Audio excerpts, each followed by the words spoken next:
the privilege today to talk to you about confidence. So I'm very excited that you guys all showed up today because that's a sign of being confident, isn't it? Yes. It's a sign of being here and networking and talking to new people and making new connections. A little bit about me. So in 2013, exactly 10 years ago, I landed at Gatwick Airport from Vancouver, Canada, and I arrived with 2 massive luggage that's got everything that I ever owned. I was coming here to start a business, to be in the creative industry. The first obstacle that I encountered was having to get these luggages up the stairs. How many of you guys know after a 10-hour flight, that is the last thing you want to do? And I was shocked because in Vancouver, we have step-free access on every station. And I didn't realize that the tube was built 150 years ago or something, and that did not happen. So I almost broke down and I wanted to cry. And that was one of the biggest barriers I faced right away, 23 years old, coming here with 2 luggages.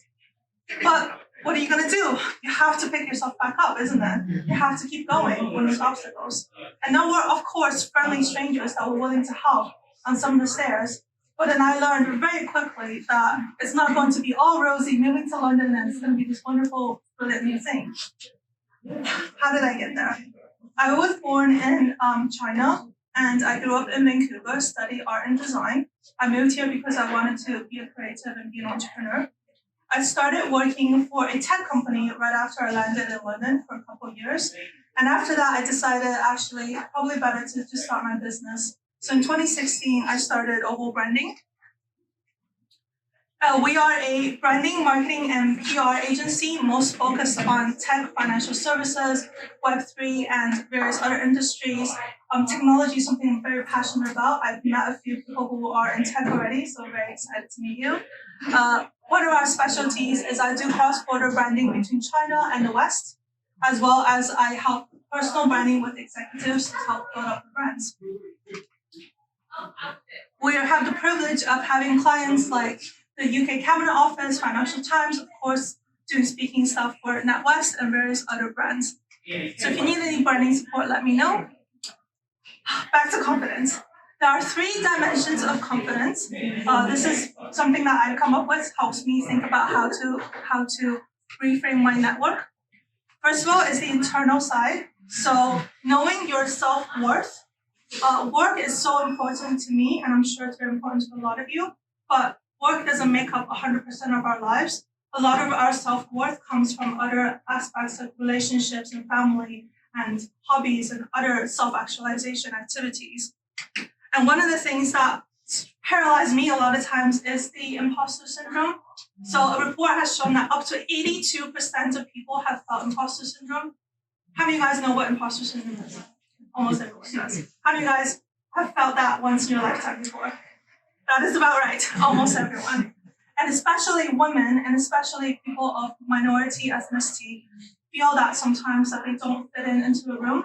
So I'm here to tell you, you guys are all welcome, you all made it, so you absolutely do fit in here.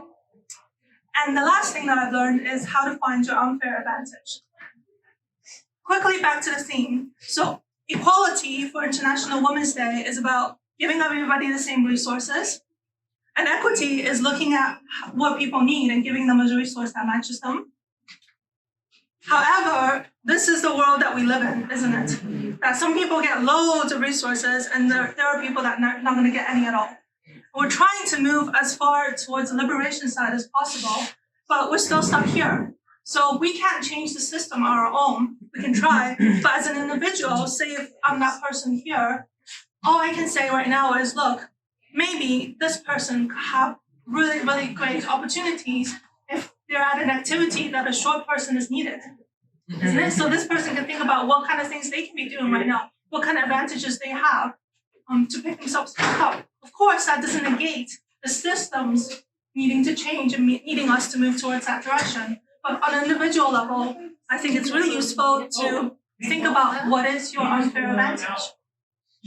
So I'm going to let you guys turn to each other and think about what are some of the opportunities that you have, some of the unique specialties that you have. So for example, I speak Chinese, that's an unfair advantage. And I have parents who are entrepreneurs, that's an unfair advantage as well. So I'll give you 1 minute to chat to one person close to you, and I'll try to get attention afterwards. I had some fascinating thoughts after talking to this wonderful lady here. She was questioning what is unfair about it. So to explain a little bit more, I think of it more as things that you tend to have a privilege or things that you tend to be born with. So as an example, my parents are entrepreneurs, so that inherently gave me confidence to then go be an entrepreneur because many people may not have that. So to me, that's an unfair advantage over someone else who didn't have that opportunity. So it's understanding, from your unique background, what kind of opportunities you can be able to get and kind of take advantage of those things. Yeah. Awesome. And then the second step, the first one is internal, the second one is external. There's two main points. One is practicing better communication techniques.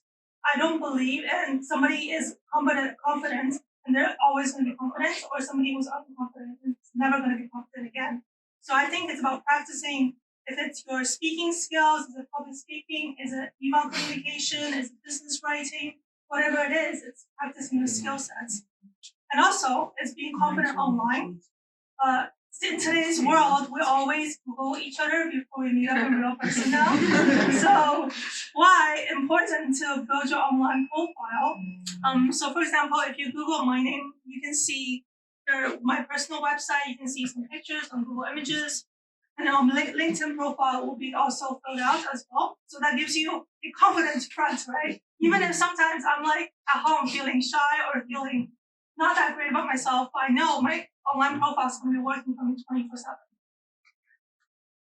Nextly, this is the best money I've ever spent. It's a photo shoot in China. It's one day, but it created a lot of images I was able to use later on. I think we're going to have to talk a little bit more about photography later. So just to show you some examples.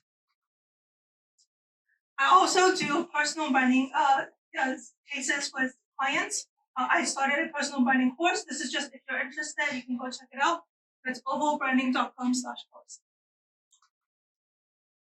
So that's internal, external, how you treat other people, how you relate with other people. And then the last one is environmental. So we all know how it feels like when you're on Instagram and you're seeing people who are doing really great, or LinkedIn, people achieving successes.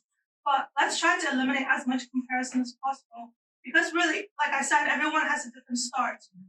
Everyone in that photo earlier, like all the people are starting at different points. So there's no point in comparing yourself.